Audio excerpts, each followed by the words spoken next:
country. Bulletin D. O-N-E, done. Its importance is greater than its moment. When we all learn to see each other as people and not as objects, we can accomplish really great things together. We are, in fact, the epicenter where it joined together at Promontory Summit, Utah. Three cheers for the Union Pacific Railroad! Hip, hip! Hooray! Hip, hip! Hooray! Hip, hip! Hooray! 150 years ago today, the Transcontinental Railroad was completed in Utah, and of course, there was a major celebration at Promontory. Mike Hedrick anchored our live coverage with Lori Pritchard this morning and breaks down why the railroad was a game changer for the country. I think we forget the magnitude and the significance of this event. America was a country divided physically and ideologically. We're in the middle of a civil war.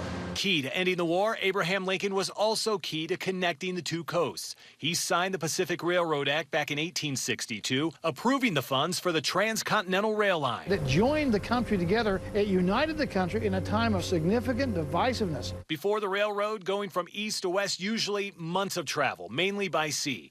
Option 1, Cape Horn, an 18,000-mile voyage from New York to San Francisco via the southern tip of South America. It was windy, it was cold, and took anywhere from 4 to 8 months. Option 2, a shortcut, may seem like a better route through the Isthmus of Panama until you add in the 47-mile trek across land and the risk of dying from malaria, cholera, and yellow fever. Sure, you could take a wagon, but it wasn't much faster. At just 10 to 20 miles a day, most treks took 3 to 6 months to make it from the Mississippi to California. So imagine the ease of a 6-day journey by rail. It was revolutionary and completely changed the course of our history. What it represents is the fact that we can do hard things during difficult times.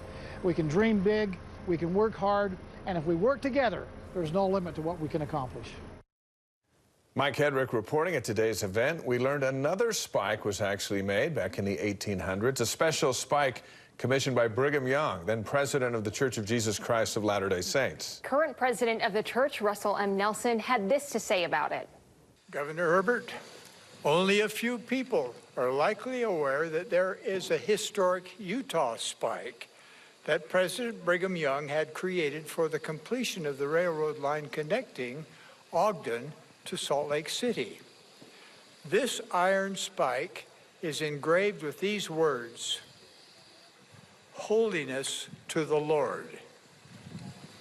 These words honor and thank our Lord who watched over his people as they completed the link to the nation's new train system. All these Transcontinental Railroad spikes, gold, silver, iron, and now copper, are symbols of how important it is to come together from various countries and cultures to celebrate our accomplishments. They are reminders of what can be accomplished when we join hands.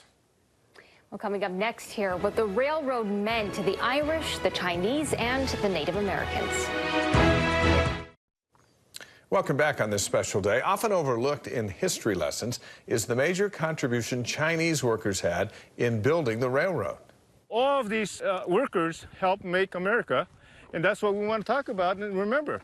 Well, last month in Utah's West Desert, a small group retracked the steps of the Chinese who built a record 10 miles of track in one day. That impressive feat after several grueling years tunneling and blasting their way through the Sierra Nevada mountains. In all, some 10 to 15,000 Chinese workers built 690 miles of track from Sacramento to Promontory. Much of the terrain was treacherous, and avalanches and explosives claimed many lives. 2 deaths for every 3 miles. We need to bring that out in the history. That's the cost of building the Transcontinental Railway. Worker deaths were not recorded, so there's really no way to know exactly how many men died building the railroad. At today's event, organizers laid a wreath to remember all those whose lives were lost while building the railroad. Another group hopes their history is not forgotten as well. Yeah, I got the chance to learn how the Transcontinental Railroad dramatically changed the lives of Native Americans. As we celebrate the greatest accomplishment in the history of our country, I think it came at a devastating cost. to Native American communities. Darren Perry is the chairman of the Northwestern Band of the Shoshone Nation. As a member of the Spike 150 Planning Committee, he wanted to make sure the story of his people were also remembered. The railroad cut through Native American land and took buffalo to the brink of extinction. Now he wants us to remember. Everyone has a story worthy of being told. Everyone. Ask yourself, is there another side to this story? Because then real learning takes place. Well, today's anniversary celebration began with a prayer and a blessing by Shoshone tribal elder Rios Pacheco. You can see his art depicted at the railroad and Native Americans in that art, along with that of 30 other artists at the Rio Grande Gallery in Salt Lake City through June 14th. Next, railroad fashion. The Utah company stitching history, one hat at a time. Well, a fun addition to today's celebration, the authentic time period hats worn by many of the speakers, including Governor Gary Herbert. They were styling. We found out many were made by a Salt Lake City company, and they took the job very seriously. What we did to design those hats, we actually took the picture where the two trains are meeting at Promontory Point, and we chose 4 different hat styles out of that picture that really represented, you know, the common man, and then also the managers on the crew that really did all the work. We have the senator, which actually represents all the workers that were on the teams and pounding in the spikes. We also have the tycoon, which represented the managers of that time period and the owners of the railroad.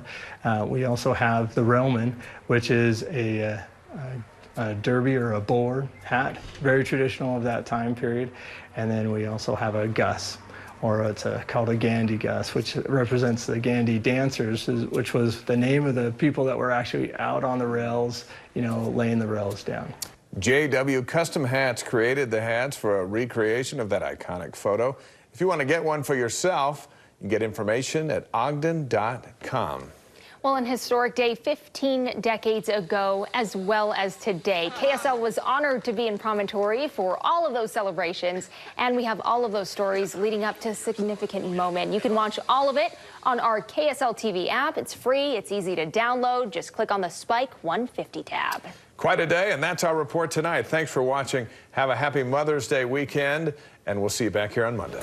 Hip, hip, hooray!